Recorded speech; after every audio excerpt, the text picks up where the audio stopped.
জয় জগন্নাথ, জয় সুভদ্রা, জয় বলদেব। আপনারা দর্শন করছেন বাংলাদেশের সর্ববৃহৎ রথযাত্রা মহোৎসব। আপনাদের সবাইকে জানাচ্ছি রথযাত্রা 2024-এর প্রীতি এবং শুভেচ্ছা। শ্রী শ্রী জগন্নাথ দেবের রথযাত্রা উপলক্ষে ঢাকায় লক্ষ লক্ষ মানুষের সমাগম হয়েছে। শাস্ত্রে উল্লেখ আছে, যারা শ্রী শ্রী জগন্নাথ দেবের রথের দড়ি স্পর্শ করবে তাদের আর পুনর্জন্ম হবে না। ভারতের মতো বাংলাদেশেও ব্যাপক উৎসাহ উদ্দীপনার মাধ্যমে শ্রী শ্রী জগন্নাথ দেবের রথযাত্রা উদযাপিত হচ্ছে। আপনারা দর্শন করছেন সনাতনী ভাই বোনেরা ভগবানের রথের সঙ্গে অনেক আনন্দে মেতেছেন। হরে কৃষ্ণ, আমি সমীর দাস আপনাদের সঙ্গে বাংলাদেশের বিভিন্ন পূজা পার্বণের ভিডিও নিয়ে চলে আসি। আসছে 14 জুলাই রোজ রবিবার শ্রী শ্রী জগন্নাথ দেবের উল্টো রথযাত্রা আপনাদের সাথে শেয়ার করব। হরে কৃষ্ণ, আপনি যদি আমার চ্যানেলের নতুন বন্ধু হয়ে থাকেন তবে বাংলাদেশের পূজা পার্বণের সকল ভিডিও পেতে চ্যানেলটি সাবস্ক্রাইব করে রাখুন।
Hare Krishna, Krishna Hare Hare, Hare Ram, Ram Ram, Hare Hare,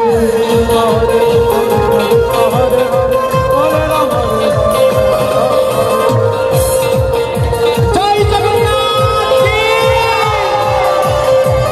Jai Jagannath Baladev Subhadra Maharani ki, Jai Jagannath Baladev Subhadra Maharani ki, Nilachala Mahaprabhu ki, Hare